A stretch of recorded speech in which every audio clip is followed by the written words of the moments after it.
to welcome Justin and the cast of Then There Was Joe to the stage for a quick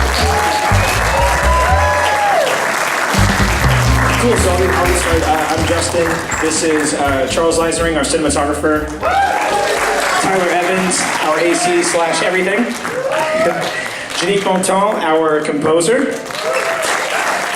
And Sahan Nikokar, he helped me co-edit the movie and made it really good. Or better than I had it, so I should say. And Ray Grady is here somewhere, but he's busy being awesome somewhere, so.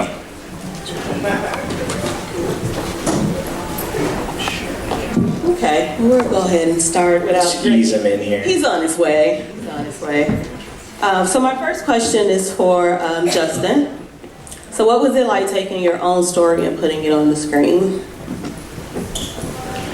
It felt like gnashing of teeth. I think that's the only way to describe it, I think. I don't know if you know the true story behind it, but my brother in real life is he's had a very, very productive life in crime. Extremely productive. What's up, Grady? This is great. Ray Grady, ladies and gentlemen. And so the original intention behind the movie was for my brother and I to actually play both the parts. And I was gonna make it with one other person just pointing the camera at us. And we were just going to sort of work out our really terrible relationship together in front of the camera. So that was the original intention.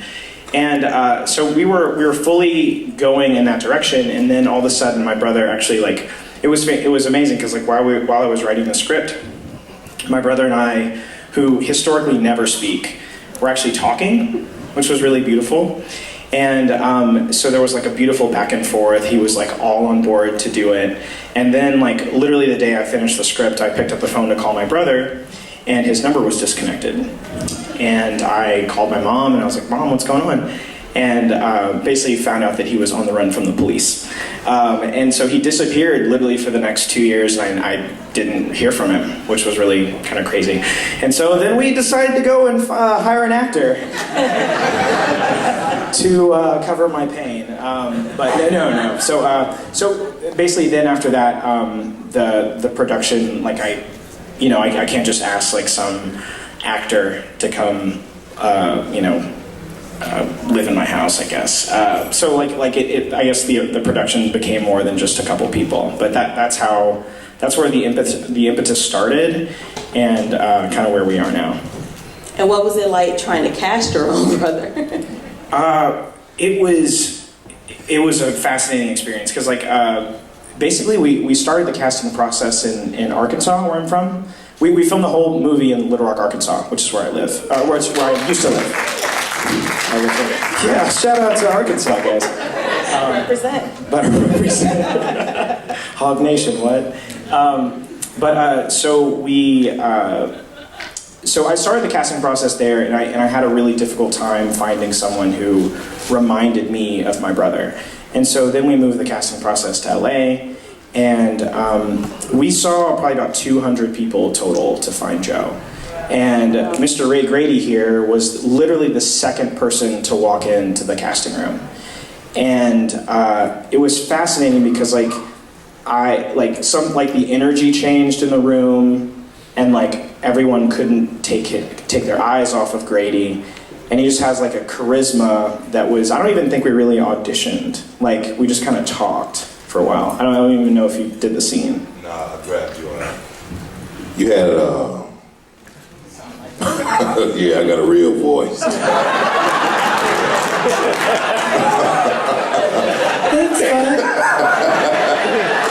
No, you had a case of water on the desk, and I just grabbed the case of water and kind of just did whatever. And he was like, "Okay, I saw you give me the nod, I think that's the guy," but I had to play it off. Yeah, and so the next 198 people, I kept comparing to Grady. I was but they're not good as that second guy who came in. And so then, like, after, I think we literally were casting for like 4 months, 4 or 5 months. It was hot. It was hot outside. That's right. Now, so I was hot as shit outside, and I was mad that I had to come in this, the casting room was upstairs, there was no AC, so I was really fucking heated. And I was like, hurry up with this shit. That was my attitude, and then they was like, yo, that's, after starting, I sat on the desk. Remember I sat on your desk with the script? And I was like, how long we doing this shit? I'm ready to get the fuck out of here. It's like, I'm sorry I inconvenienced your day. Mr. Actor, I'm very sorry, very sorry. I'd have a car, throw the bus. Oh my God. Speaking of the script, Grady, what did you think when you first saw the script? When I first saw the script, this is a big deal, to portray somebody's loved one and they don't really have any real connection with them over the years, and just being able to dictate, and I think character research, because by me being a stand-up comic, I can get in character pretty easy, and so that helped me a lot to marry the character. I just stayed with the character for a little while, and I started watching him, and I didn't really do too much research. I just watched the Kickstarter that he had on YouTube. Okay. And then I was just like, okay, this is going to be a challenge. Long as he wasn't like cussing at me on set, I was going to be good. But that was cool, because you hear war stories about directors being buttholes. I'm like, look, I ain't the one. He doesn't seem like that type of guy anymore. No, but he knows what he wants. So I was under, we really got along easy. I think once I knew my lines, and then I just started becoming, Joe. I even had a couple people that were close to me just call me Joe, don't call me Grady. You know what I mean? So you really got into the character? Oh yeah, I think so. I mean, I didn't. Only difference was when I finally met him, he didn't have a country twang because he's from the South. I'm like, wait a minute, he talk regular, Regular. He got no tone in his voice where he country. I'm like, shit, this is gonna be easy. But but it was just to for the being serious, it was more about marrying the character. That was it. And what was the transition like, moving from being a stand-up comedian to like leading man in a movie? Well, this is my fourth film, but my first lead. Right. So I think it's a big deal. I was scared. I was very tired. You could see my eyes was in the film. I was like, oh, I remember we had just wrapped at like 9 o'clock, and his ass here talking about 6 a.m. I'm like, look. Fuck them donuts. Okay, let's get to these. Get to these scenes. But it was difficult because I'm away, and a lot of things was. I'm filming in Little Rock, so right. I didn't know anything about it. How long were you there? How long was filming? 32. 28 days. Something like that. See, I'm still sleepy over it. No, it was different. It was different. I didn't have any thoughts. I just wanted to make sure he was comfortable with what I was portraying, and that was a believable character. So stand-up is one thing, but then because I do characters in my comedy routine, so it's easy to do that. I just didn't like the do-rag, but it's not because I really don't fucking wear do-rags. But it was a good character. You had to love it. You know what I mean? But we had fun. Though.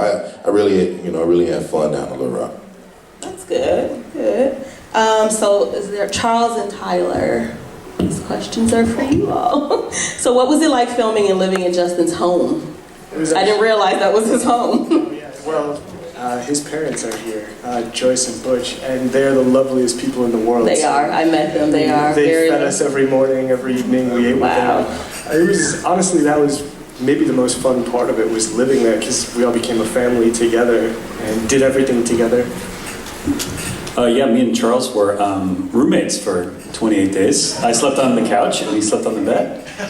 And I just want to reiterate that it was super great. And I don't know, Justin was just incredibly nice. And it just, I don't know, it felt like a home, and it felt like we were part of his family, the way he brought us in to his life, because it's so personal for him. And it just was just an honor to be a part of it.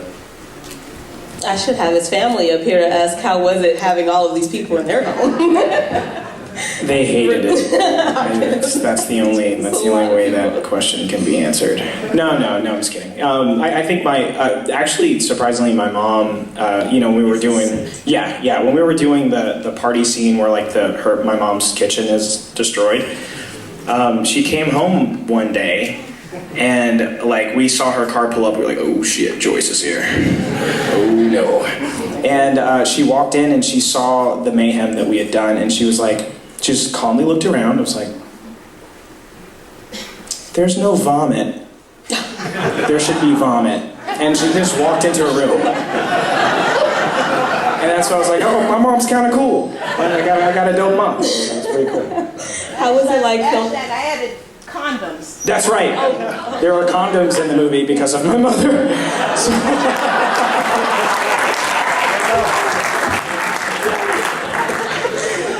How was it like filming with your dad?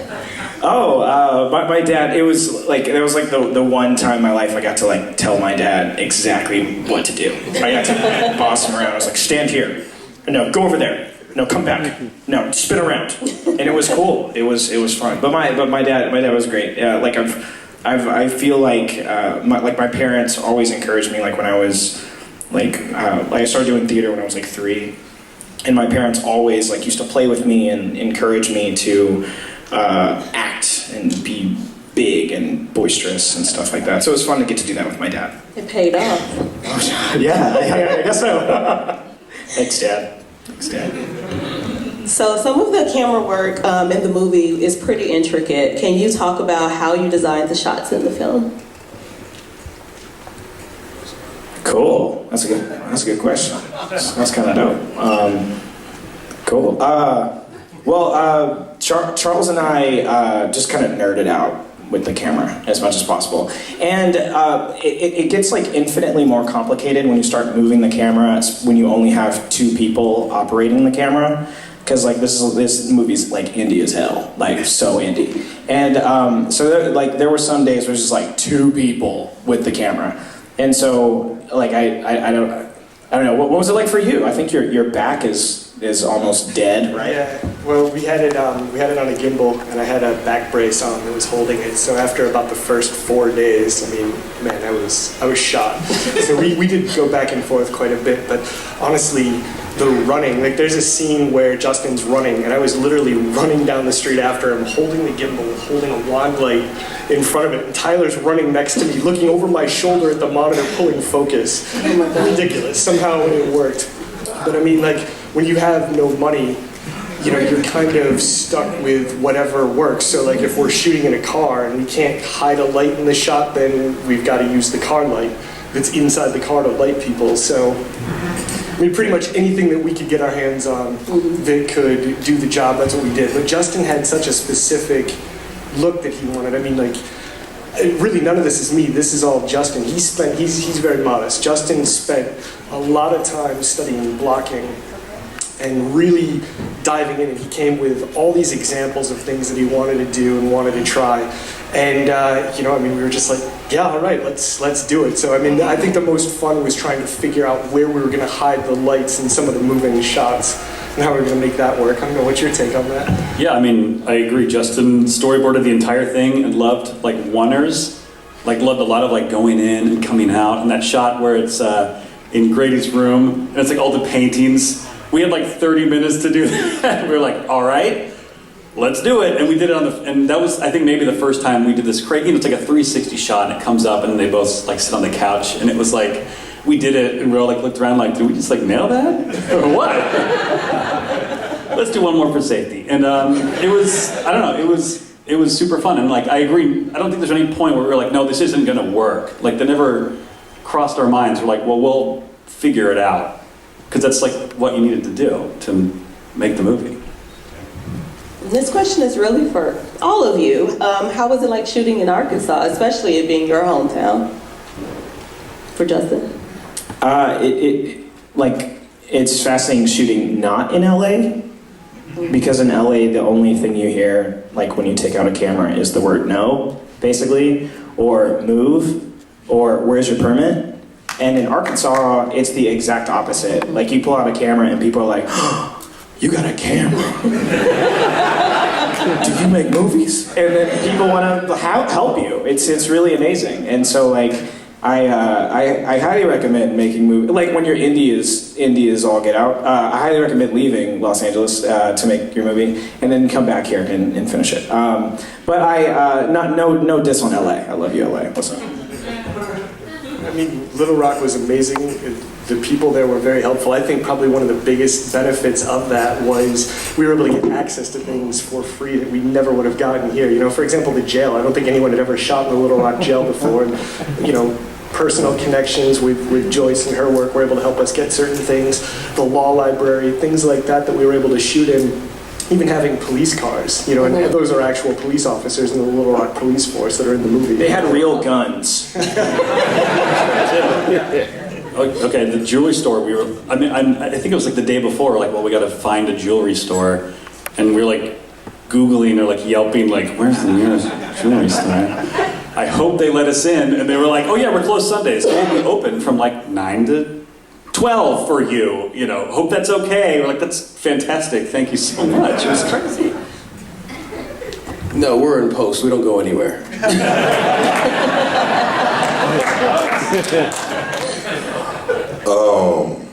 The jail scene was real. Those was real criminals. He didn't tell me they was gonna be real criminals. I thought these was actors until the dude started throwing like excrement on the window, and I was like, oh yeah, I'm in the shit now. I gotta get tough. Was it a real jail? Oh yeah, one dude called me Lil Boosie, right? Okay. Like, you know, he was on what they call a community service. They called me Lil Boosie. The people was yelling, fuck out of here. And I'm like, don't look up, you know. And then we had, when we was on the Plantation, when they come pick me up, that long scene, right? And that was a damn plantation. I'm like, yo, this is different. Okay. So I said, what? Right? I'm like, hold up, what is these? They like, oh, those are walnut trees. I said, oh shit. This has got to be at least 2,000 acres. I can feel my ancestors. I got ready, right? Was that your first time there? Yeah, it was, what is it, Scott, Arkansas? Ooh, something like that, Scout, Arkansas. And then we get to eating, right? And I'm eating my potato salad, and then a shitload of ladybugs just infested. That's good luck, that's what No, I don't give a damn about them ladybugs. It was all on my potato salad. If you all have ever seen him do stand-up, he is hilarious. The whole character was just like Ray Grady. It was just who he is. It was hilarious. Let's see. So what has making this movie taught you about yourself that you didn't know before, Justin? I definitely tend to, like, I guess the word, I have a difficult time asking for help, asking people to help me. And like for instance, in post-production, right? I was editing the movie myself for a long time, and it was really, what's the word? It was really bad. It was really terrible. And then I brought Sahand in, and Sahand kind of like blew up the movie, like in the best way, and made it like 10 times better. And then like working with JP, right? Like at first, like I was insane. I was like, I'm gonna score my own movie. I'm totally gonna do it. That's what I was gonna ask you about, the scoring, actually. Yeah. And so like I brought JB on, and then JB like destroyed the score in the best way. Let's talk about the conversation we first had. Yeah. So there's a little backstory first. Justin and I both went to USC, and Justin did not hire me for his 508. All right, when 508 is basically his first film at USC, where you're actually able to ask a composer to join you and help. And I worked with all the black people. You know, I was like the black composer, right? And I get some people I worked with in the back out there, and Justin was the only nigga who didn't ask me to work with him. I was like, what's this? What is this? So fast forward to then there was Joe. By that point, you know, I had a film that went to Sundance and had some stuff, and now he wants to come talk to me. He's like, yo, I got a movie, JB. I'm like, who is this? I want you to score the film. All right, so I said, okay. I took it down a couple notches, all right? And I said, oh, just let me watch the film. So I watched the film, and the whole film was temped with American Beauty. And it was depressing, quite honestly. The first thing we talked about is like, listen, man, there's temp score, it works, but it makes your whole film dark, right, and depressing. Because I realized that I realized that all those images I was seeing was literally making me sad because my brother was missing. So I was like projecting sadness onto the movie. So I said, what we really need is we need some fun. We need a lot of fun, we need a lot of energy, because this is a wild ride, it's a wild story between you and your brother. And we also need a little bit of heart. So I went back to my cave and I came up with some, a little suite that I do. And the opening cue that you hear with the upright bass and basically the drums and the whole nine and the vibraphone came up with, I said, here's the fun that we need in the movie. And it kind of stuck. And then we had this idea of juxtaposing both the hip hop and also sort of that quirky sound, which again, also worked. So it was actually a lot of fun to work on the score with Justin. And Justin is also an amazing musician. He's got a album on Spotify and the whole nine. So I was actually just, honestly, a little intimidated to work with him because he actually could speak music. But we had the best jam sessions. Like he would come over to my house. I'd make sure the environment was right for him. Get him all comfortable. Make sure he had his favorite drink. His Yoo-Hoos. Yoo-Hoos ready. And then we would just sit down and listen to music that we came up with, and we would then just jam. And he'd say, I like this, I like that. And then I said, okay, let me go ahead and fix that. And then we would just sort of compile the ideas on top of each other and really like we were jamming. And I think, again, we infused that sort of fun in the score. And I hope you guys enjoyed it, and I hope you found it was fun and a wild ride and really brought out, I think, some of the energy in the characters. So Han, I want to hear because you came in when I was depressed and sad. Well, and then you took it. What was that like? Yeah, I mean, we were both kind of depressed and sad at that point. So, I mean, I think we were both in kind of that lonely phase of production. There's kind of the writing, which is you, and I was kind of in that writing part. You were in post. And we were both kind of trying to figure out how do we do this thing, and it's hard to make a movie alone. And I didn't get to go to Little Rock and have all this awesome fun stuff that you guys did. We didn't go nowhere. We're stuck, in windowless rooms. Yeah. But working with Justin, I mean, Justin was at a point where he, had kind of cut the movie and showed it to some people, and got really depressed and thought, I need to just chop this thing up. And I think you did like a guillotine cut, you called it, where you just cut out random, just this scene goes, and just compressed it just because it was long.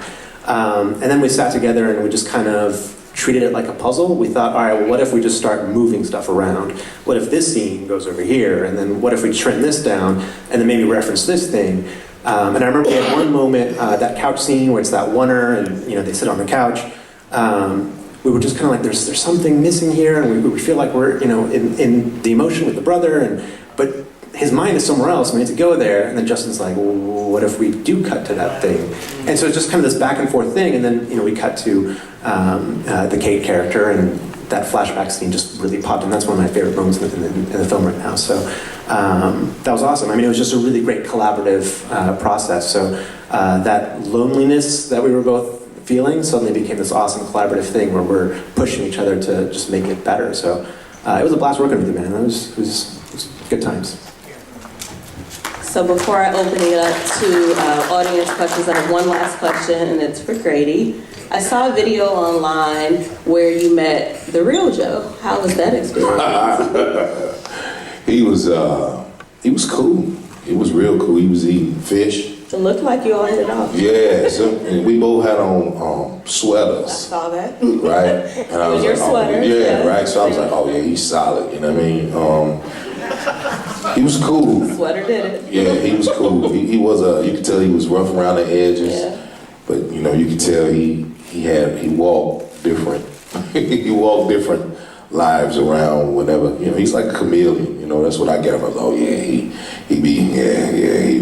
okay, he can play over here, he can play soccer, shoot pool, basketball, Jenga, you know, he can do whatever he wants. You know, he's a cool dude. Candyland. Yeah, he was cool, he was real nice. And Justin, how was that experience for you? Well, fast forward now, like my brother and I, like my brother's out of prison now, and he is, yeah, you can clap for that, that's really cool. He's in a, he was doing a work release program, and he actually cuts hair now, and he's like totally turned his life around, and we talk every single day now. And prior to this movie, we spoke maybe once a year, maybe. So this movie has like done nothing but kind of bring my whole family together. So for that, I'm grateful.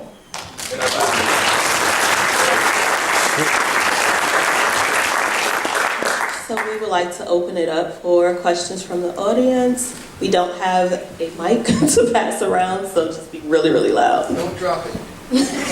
Don't drop it. Any questions for anyone on stage here? US Pizza or Damn Goods? US Pizza, straight up. Actually, no, because the Damn Good Hog Pie is pretty incredible. I rescind my answer and I give you Damn Good Hog Pie. It's amazing. We had a question right here. So you went to Africa, you were studying this, right? At what point, that's my question. Yeah. At what point in this process, was it that you went to Africa? Oh. Now I see all this, and I knew you there. Yeah. And you had all this going on. How did you make that work? So Man. At what point? Yeah. So at that point, we had finished cutting the movie, and it was just we were doing sound at that point. So like the like Jenga level, insanity of editing with that project was done at that point. So then when I was in Africa, I got to just do that, which was cool. So I got to go to Africa. It was really neat. It was cool. Yeah, in addition to the score, I noticed you had like a bunch of different songs, and there was like a couple different like performers that kept going up, like Lil Someone or other. Yeah. I was wondering, are those like friends of yours, or like those people that you had caught and seek, or like who are those people that did actual songs? Yeah, so the actual songs, that's all Arkansas talent. So all those guys are they produce music under this moniker called Grim Music, and they actually I feel really grateful because I got their music kind of early before they but now they're doing Tyler Perry films and Nick Cannon stuff, and so they actually you have to pay them now. And at the time I didn't have to, which was great. So that worked out well. But just those guys are amazing. They have so much incredible music that is. I mean, there's just so much talent back home where I'm from. It's phenomenal. Oh yeah, and Triple Threat. I'm sure there was a kind of a WTF moment where in the party scene where Ben runs through the thing with the cocaine, and there's this a cappella group singing. That's also they were on America's Got Talent. They're from Arkansas. They're called Triple Threat. So I wanted them to be in the movie. I had a question right back here. Yes. Yes, sir. This question is for Greg. Okay. In the bedroom scene, where you got highly emotional and you started to tear up and you cried, that is one of the hardest things for any method actor to do on key. What did you channel? What did you think about to be that emotional to ascend and connect to your audience? Because those tears were real. Yo, those weren't actor tears. I know Grady, and Grady. I do too. Those tears were real. So I want to know what he had to channel to get to that point.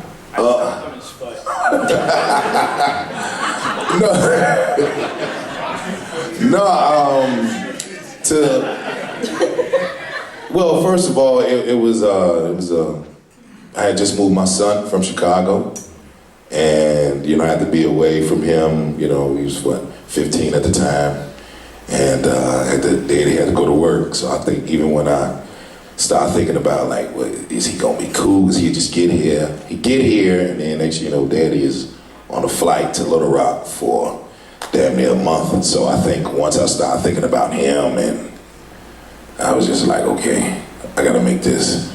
Cause we shot that, what, one time or two? Twice. You had to cry twice? Yeah. I went there emotionally. I just was thinking about making sure my baby knew I was, I had to go, Daddy had to go to work. I'll be back. I'm not what they call them offshore guys, and he had just came from Chicago, and I'm like, trying to turn him into a man and let him find his way, but he gonna do it up under Daddy. So I think once I did that, I was just like, all right, we just gonna think about him, and I stayed in that until he was like moving on. So I said, well, because I think everybody in the room started crying. Everybody started crying. I was like, I'm the shit.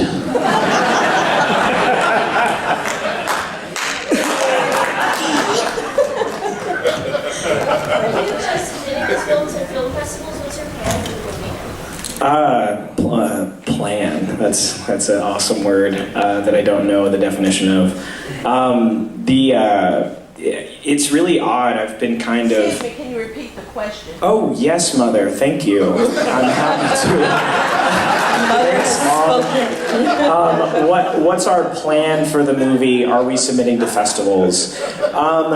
Yeah, kinda. Like in a like, and I guess it's my indie warrior spirit, but like I feel like film festivals are kind of a ripoff. That's right. Like they don't do shit for the filmmaker. Like I hate to say that, I'm sorry. Well, you just heard F words in the movie, never mind. You're good.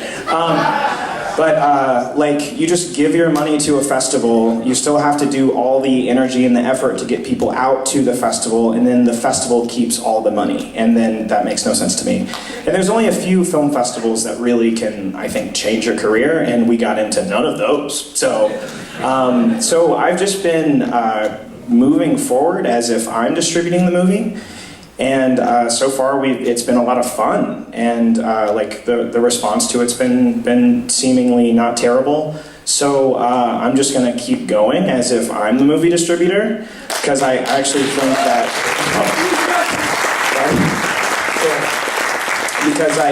think that that's really the future for independent filmmakers. Is I think we're all gonna have to start distributing our own work if we want to get some new things out into the world. So. Any more questions? Oh, we have two, right? One. Oh, thanks. Hey, fellas, awesome flick. There has to be a story behind that truck. That's one of the most genuine, podunk kind of trucks Straight up, I've ever seen on film. So, what's the story behind that thing, and did it actually cost $500 or like $50? So that truck actually kind of looked like that. Like we did a few modifications to make it a little more podunk, but for the most part, it kind of actually was that way because the guy who owned it was actually he had bought a purposely shitty truck so he could then restore it. That's the word. Like pimp the ride thing. So he was gonna pimp that ride. Yeah. Oh, it's super fast too. Grady drove it. It's fast? Yeah, it's super fast. No bullshit. Yeah, and so thank you. And so basically the truck we had to actually we only had like 2 days with it because the guy was about to get it completely restored. He was gonna pimp the ride. So that's how they say it. That's how the cool kids say it. And so that's what he was gonna do. And so we only had 2 days to shoot with that. So like he let us like bang on the doors and like remove the doors and do all sorts of stuff. But it like literally the day after we shot that, like the truck got painted and it had all this decal work on it. So like we did that. That's the only time we had with it, so there was no like reshoots with that thing. But that thing looked kind of like that. So. But how much did it cost? Oh, I don't know. Well, we borrowed it. Yeah, because we didn't have any money. So. We had one. Did you say Plantation? He did. What scene was the? I don't remember. I'm in the Mercedes. I'm sorry. When I'm in the Mercedes Benz coming back from when they come pick me up from prison. So all of that you see, that's all Plantation. Both sides, for at least 6 miles almost. It probably was 1, but to me I was like, spirits out here. Let's hurry up. Because I felt it as soon as we got in the car, I'm like, hey, this is different. What's that? And he was like, oh, Plantation. Oh, I know what that is, because the house is way back. I was like, yeah, I know where I'm at right about now. Any more questions? Yeah, Justin, so you've written and directed this 30% autobiographical film. How do you think that's going to affect your storytelling in the future, having created an autobiographical film? Good question, man. I know that I'm best when I'm telling like very honest stories. I think in film school we all kind of go through phases where you try to be like Spielberg, or whoever. And I realized the moments in my life, the films I made in school where I was just the most honest and just sort of felt like I was almost naked in front of the camera, that's like when I told the best stories. And so like, it's really great because I've gotten a lot better at sort of like finding like my brokenness in the character in the characters that I write. And so I just try to, I'm trying to actually like up that number. So instead of like 30% autobiographical, because there's like different types of autobiographical. There's like literal autobiographical, and then there's like autobiographical like in your brain of like the feelings that you've experienced just in life.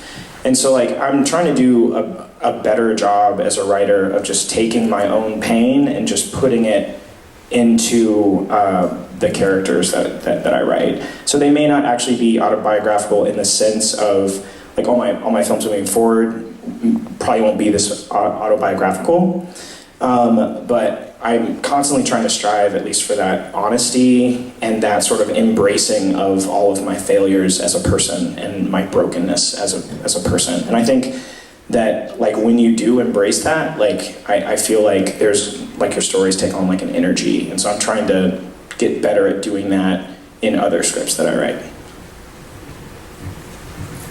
Last one. Cool. Which one? The front. Oh, yes, right there. Yes, you. Yes. So I have a 3-part question for you. Last 3 questions. Sorry, guys. Everybody's hungry. You're not going anywhere. So the first part is, how long did it take you to write the script?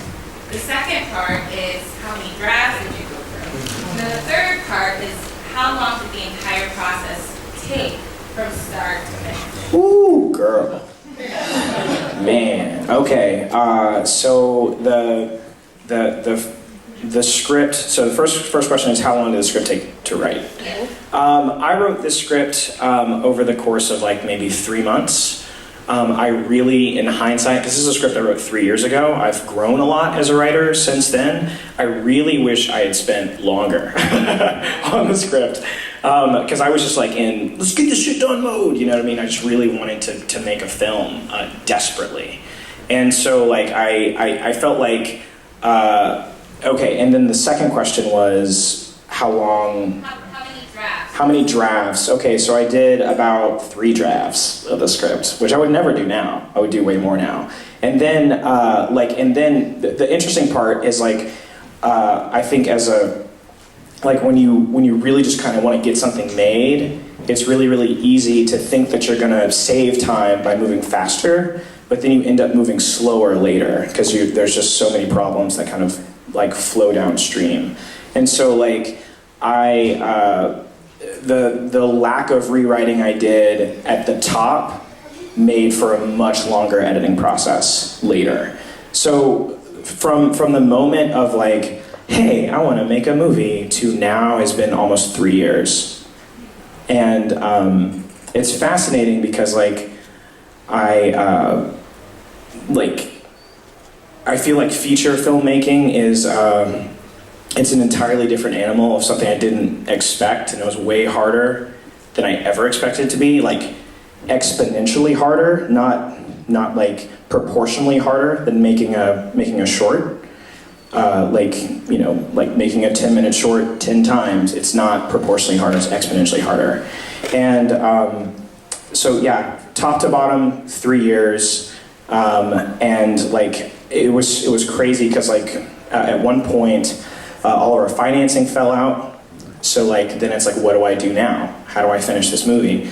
So like, we went to like extreme measures to get this thing done. So like at one point, like, I was like, I guess I gotta get a book on dialogue editing now. And like, I spent like 2 months of my life just dialogue editing the movie, just to make it to where it sounded half okay. And so like, for anyone who like wants to make a feature or anything like that, like I fully encourage you to do it because you will level up 50 times as a filmmaker. You will gain so much stamina, so much patience. You'll learn about yourself, and you'll cry, you'll break down, and then you'll like, hopefully as a phoenix, you will rise from the ashes. You know what I mean? Hopefully. But like I think the biggest lesson I learned was just the amount of stamina and dedication you have to just to keep falling in love with the same thing that like you can't seem to crack for a long time. So. Yeah, 3 years. What was the third? Did you answer all those? I think that was it. You got all three? Okay. Yeah, cool. Well, thank you guys so much for coming.